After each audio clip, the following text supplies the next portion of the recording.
voz de los protagonistas. En Contextos. Con nosotros está Víctor Serna Valdés, analista político, a quien tenemos por vez primera en estos micrófonos. Me da mucho gusto saludarte, Víctor, tenerte aquí y hablar contigo de lo que significa para los partidos políticos la migración de militantes en tiempos electorales. Ya sabemos, en cada uno de los procesos electorales hay fugas y hay nombres que son más importantes que otros y hay movimientos que pesan más para un partido cuando esos políticos se van del partido. Y generalmente se van cansados, hastiados tal vez de que no les den oportunidades, o se van porque el partido de enfrente les ofreció mejores lugares, mejores posibilidades, no nada más para su vida política, sino también para su vida y su calidad de vida económica, ¿no? Víctor, bienvenido, buenos días. Hola, buenos días, muchas gracias también, y un saludo para toda tu audiencia. Sí, ciertamente yo creo que es legítimo pensar que todos los políticos tienen ese derecho de mejorar sus aspiraciones, pero cuando va esta cuestión de cambiar de partido, a lo mejor la gente no lo va a ver muy bien. ¿Por qué? Porque lo primero que piensa la gente de un político, o lo que lo asocia directamente al término político, es que hay alguien tranza, alguien corrupto. Y en este sentido la idea va a ir permeando dentro de la perspectiva de la sociedad, que solamente los políticos están buscando su interés personal. Entonces, en este sentido sí tendríamos que ver que es muy legítimo las aspiraciones de todas las personas de querer ser mejores. Yo creo que nos podemos preguntar, un empleado que trabaja por una empresa, se cambia de empresa para tener mejores condiciones laborales, económicas, pues está en su derecho, porque no también poderle permitir a los políticos. Pero aquí entra la parte de las convicciones, los valores, la ideología. Las lealtades. Las lealtades también. Pero también la lealtad tiene que ser con uno mismo y con la convicción que tiene uno mismo como político. Entonces aquí también tenemos que preguntarnos si cada político que cambia de un partido a otro, o también se hace independiente, porque también eso es cambiar hasta cierto punto de colores, aunque sean colores independientes, pero son colores a final de cuentas, está siendo congruente y congruente con su propia convicción personal. Ajá. Su propia convicción. Pero luego las ideologías son tan distintas de los partidos que uno no entiende cómo lo que antes se criticaba y se atacaba y se defendía a ultranza la ideología de un partido, pues de repente se diluyó y dijo, no más, o sea, ya no creo en todo eso que dije que creí. Sí, de hecho las ideologías en el pleno siglo XXI como que ya han perdido esa claridad, esa diferenciación entre uno. O sea, ya decir... No se parecen. No se parecen, no, más bien se parecen más. Sí. Ya izquierda y derecha no significa lo mismo que antes significaba izquierda y derecha, por ejemplo. Las ideologías sí se van, diríamos, haciendo más light, más solventes, y sobre todo porque en México tenemos una gran experiencia con respecto al pragmatismo político. O sea, es mejor ser más pragmático que tener ciertas ideologías que vaya totalizando todas nuestras actividades, actitudes con respecto a la forma de pensar y conducirnos de manera política. Entonces, el político mexicano siempre ha sido más pragmático que ideológico. Sobre todo, por ejemplo, si vemos, analizamos en contexto histórico el movimiento de reforma entre los conservadores y los liberales, pues también veíamos que se cambiaban de un bando hacia otro. ¿Por qué? Si se supone que debían de tener una convicción, o había una convicción mucho más férrea hacia lo que ellos estaban defendiendo. Entonces, sí es esta cuestión que vemos que las ideologías del siglo XXI ya no son lo que eran antes, ya no son totalizantes, ya no son la manera de cohesionar a las personas, ya hay otros tipos de intereses mucho más prácticos, de intereses más necesarios a las personas, que tener una sola ideología. Estamos hablando de intereses económicos. Intereses económicos también, y no también... Y de poder. De poder, precisamente. Hay que entender también que la política es el ejercicio del poder, o la búsqueda del poder, y mantenerse en el poder. Claro. No nada más la cuestión de los asuntos públicos. Víctor, me gustaría plantearte dos preguntas. En este proceso en el que se van diluyendo las ideologías, también cabe la posibilidad, y no sé si se pueden ya llegar a conclusiones en función de lo que hemos visto en los últimos tiempos, de que los pequeños grupos minoritarios sí arraigados a ideologías, sobre todo en extremos, y pienso en casos donde hace una semana estábamos como respirando porque no ganó la extrema derecha en Holanda, o el caso de Estados Unidos, o la posibilidad de que gane en Francia. O sea, cabe la posibilidad de que ante tanta dilución que han tenido las ideologías pueda haber grupos minoritarios extremos que quieran reivindicar una postura ideológica. Es decir, ¿ese es el caldo de cultivo que lo permite? Sí, hay que entender que la persona humana va a buscar una idea hacia la cual apegarse, ¿no? Ha sido la religión, ha sido la política, ha sido la filosofía, ha sido la cultura, el arte. Va a buscar determinadas formas en las cuales apegarse, pero cuando hay ciertos valores, no estamos hablando de valores buenos o malos, sino simplemente de valores en términos muy globales, estos van a hacer que las personas se identifiquen con esos valores, y entonces el optar o no por un valor va a llevar a las personas a la radicalización, y generalmente la radicalización empieza con ciertas, diríamos, cuestiones de la edad. Mientras más joven se es más posible o se es más susceptible a ser más influenciable por otro tipo de ideas, por otro tipo de teorías, de ideologías, o de cambiar o de modificarse o de adaptar, de ser más ecléctico a veces. Pero conforme va avanzando la edad, empieza a ser las personas más radicales con respecto a su manera de pensar, y ahí entra la parte de la ideología.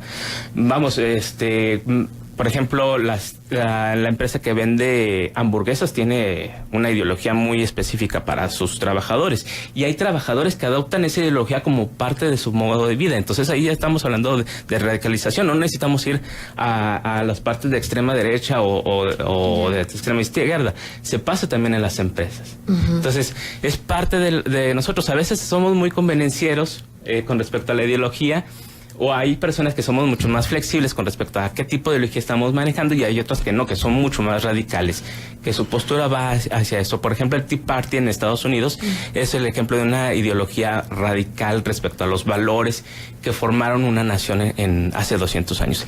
Y que esos valores ya no corresponden a los valores actuales de la sociedad, que es más plural, que es más abierta, que debe de ser más tolerante, y que tiene otro tipo de convicciones. Que tiende más al pragmatismo del que hablabas. Pero en medio de una crisis de confianza y credibilidad en el que están sumidos los partidos políticos, pero que también está sumida la sociedad de cara a las instituciones, ¿cómo afecta? O sea, cuando uno ve pues son saltimbanquis, van de un partido a otro de acuerdo y respondiendo a este pragmatismo del que has venido hablando, Víctor, y de acuerdo a sus propios intereses. Entonces, ¿no están afectando más la credibilidad que el ciudadano y el elector tiene en los partidos políticos? Sí lo afecta, pero vamos a plantearnos esta pregunta. ¿Las personas realmente están buscando políticos honestos? O sea, pero entonces, nos preguntamos, o sea, ¿qué estamos buscando entonces? Por favor, las personas acláramelo. se preguntan, ¿por qué no tenemos políticos honestos? Pero tampoco están dispuestos a votar por un político honesto. Te lo voy a plantear hace poco. En una encuesta de Reforma, hacía en términos generales o globales en respecto a la elección de Coahuila, que Miguel Riquelme tenía aspectos negativos menos evaluados. Pero en el empate técnico le daban una cierta ventaja a Miguel Riquelme. O sea, si tenemos aquí los aspectos negativos que están evaluando su desempeño, el desempeño de la presidencia, el desempeño del gobierno estatal, porque de todos modos tiene un poco más de preferencia. ¿Lealtad por la marca? Sí. Dinero invertido en toda esta cuestión. La parte de la imagen también es importante. Las promesas, aunque parezcan ridículas, mientras la gente lo crea, la gente lo vea, entonces sí va a ser esta situación. ¿Por qué no tenemos más bibliotecas que sean más visitadas por las personas y menos canales de televisión, por ejemplo? O sea, las personas buscan más el entretenimiento, más la diversión, más el disfrute, que estar más apegadas a cuestiones mucho más académicas, intelectuales, de análisis. Escuchándote, no dejo de pensar entonces, ¿tú crees que los ciudadanos no tenemos conciencia de la relevancia de lo que estamos eligiendo cada vez que vamos y externamos nuestro voto? Habrá ciudadanos que sí lo tengan, y habrá ciudadanos que no lo tengan. ¿Por qué, a pesar de toda la ideología que manejaba, por ejemplo, Donald Trump, ideología xenofóbica, racista, de todos modos ganó? Entonces, así si nos planteamos nosotros. Porque hay una parte del electorado que se identifica con eso. O sea, esto de lo que hablábamos hace rato, finalmente va emergiendo una cantidad cada vez mayor de personas que se van hacia los extremos. Se van hacia los extremos. Ante esta carencia. Y también de esta parte de irse, de radicalizarse en sus posturas, que es parte de la ideología, o una ideología mucho más radical, más tendenciosa hacia que mi verdad solamente es la que domina, pues también tenemos otras posturas que van más flexibles, ¿no? Ajá. Ahora, Víctor, en este escenario de esta crisis de credibilidad que se plantea, las figuras que parezcan menos políticos tienen más posibilidades, y pienso no solamente en los candidatos independientes, sino en candidatos partidistas con una imagen y con una marca construida en torno a ser poco políticos. Pero que son independientes, que no proceden de la ciudadanía, sino proceden de partidos políticos. A eso me refiero, o sea, porque hemos visto muchísimos figuras con la bandera independiente que no son necesariamente candidatos ciudadanos, sino más bien apartidistas, o por lo menos no bajo una bandera, aunque históricamente hayan militado en un partido. Pero cualquier cosa que no parezca político, ¿tiene más posibilidades hoy en día? Habría que ver... ¿O no es una regla? No es una regla, porque mira, por ejemplo, en Guadalajara, Pedro Kumamoto es un candidato ciudadano, es totalmente independiente, pero estaban las condiciones para poder optar por una persona totalmente diferente. Las condiciones también socioeconómicas, de su distrito, claro, de Guadalajara, educativo. Sí, nivel educativo, por ejemplo, no es una zona tan pobre, ¿verdad? No, es el distrito con el mejor nivel educativo del país. Entonces, ahí tenemos ciertas condiciones que pueden dar esa favor. Pero, por ejemplo, en Coahuila creo que el promedio educativo es más o menos a nivel de secundaria, segundo de secundaria, tercero de secundaria. Entonces sí podríamos darnos una idea de cómo es la sociedad, qué es lo que piensa, cómo es lo que piensa, qué tipo de programas de televisión están viendo, y ya con eso darnos una idea de qué tan analíticos son en el momento de sufragar su voto.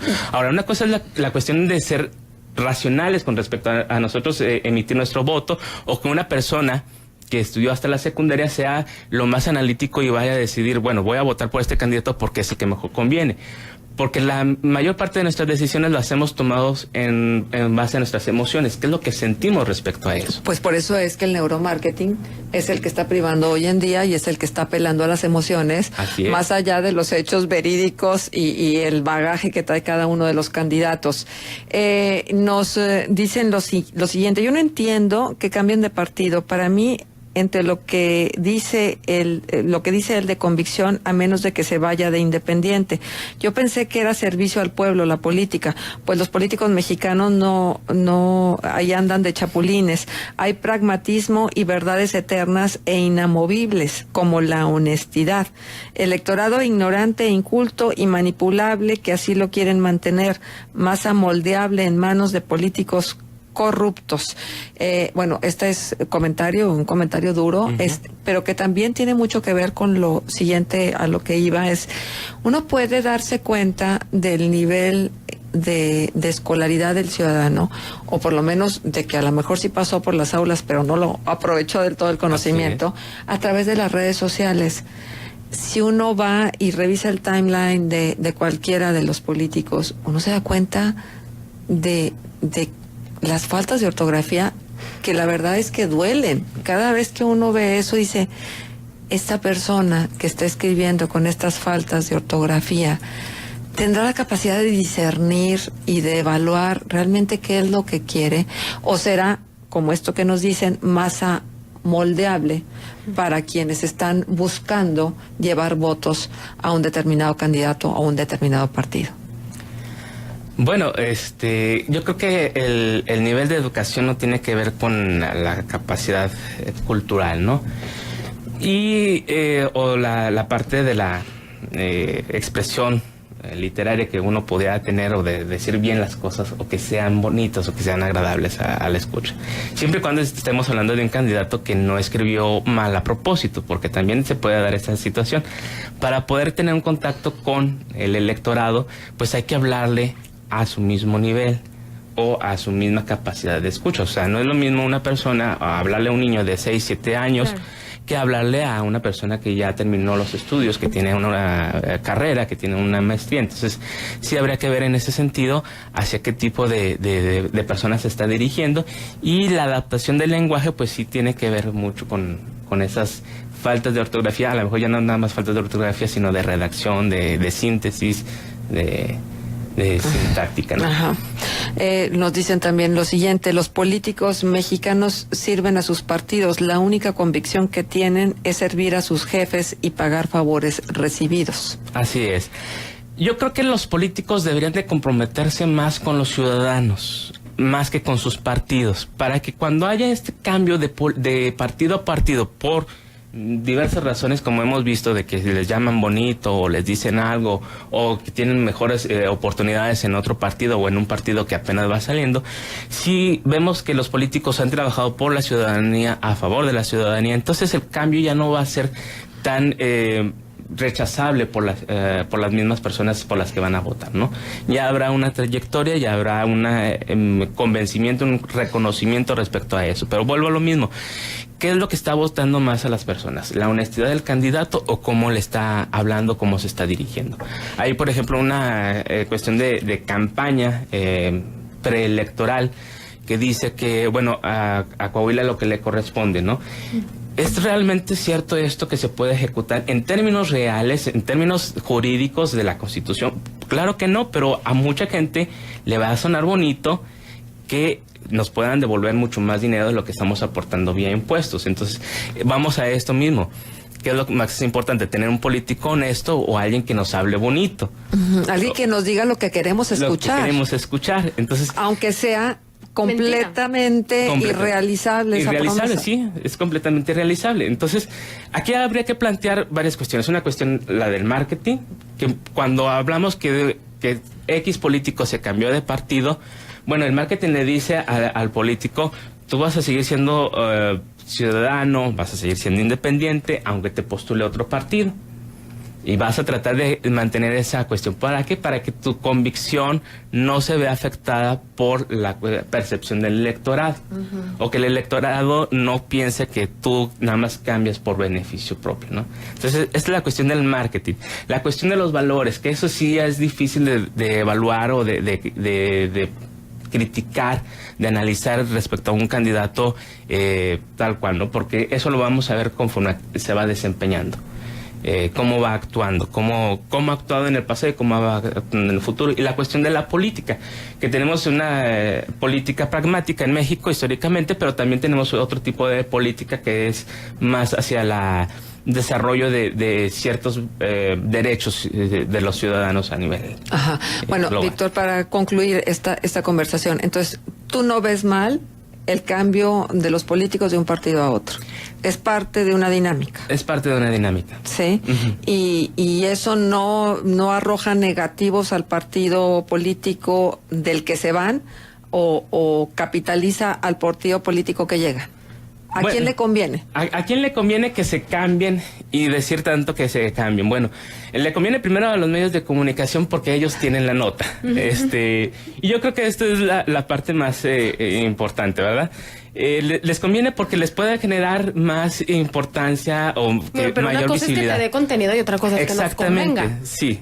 Bueno, referente al contenido. O sea, da de qué hablar, pero de ahí a que el medio gane algo. No. En respecto a formar más noticias, ¿no? A tener más contenidos. A eso me refería. No a los intereses económicos que podrían generarse eso. No. A la formación de contenidos o a la generación de contenidos, eso es importante porque da noticia, da de qué hablar. Le beneficia a la persona que se está cambiando, pero también pone focos rojos en los partidos de los cuales está viendo fuga, porque va diciendo, bueno, a nivel de la percepción del ciudadano, si este partido está perdiendo sus militantes, si está perdiendo sus cuadros importantes, ¿qué es lo que está pasando alrededor de ese partido, no? Y que se vayan al otro partido no les va a perjudicar mucho. De hecho, por ejemplo, podemos ver el caso del gobernador de Durango. Estuvo de un partido a otro, fue un cambio de un partido a otro, se mantuvo como independiente hasta cierto punto, y después ya fue formando parte del cuadro de Acción Nacional en Durango, ¿no? Y le fue muy benéfico tanto al PAN de Durango, parte de las condiciones electorales y políticas entre los mismos priistas que se daban en Durango, pero sí le benefició más. Entonces, aquí sí yo creo que le beneficia más al partido receptor que al partido donde se están saliendo los cuadros, porque la gente lo va a ver mal. O sea, a nadie le gusta que se vaya la gente de un partido. Para que llegue a otro, sobre todo cuando se ha criticado de una manera tan abierta en las prácticas de ese partido. En fin, bueno, pues así estamos en este ambiente político electoral en el que nos encontramos metidos. Víctor, muchas gracias por estar con nosotros en esta primera ocasión. Un gusto tenerte aquí. Víctor Serna Valdés estuvo con nosotros.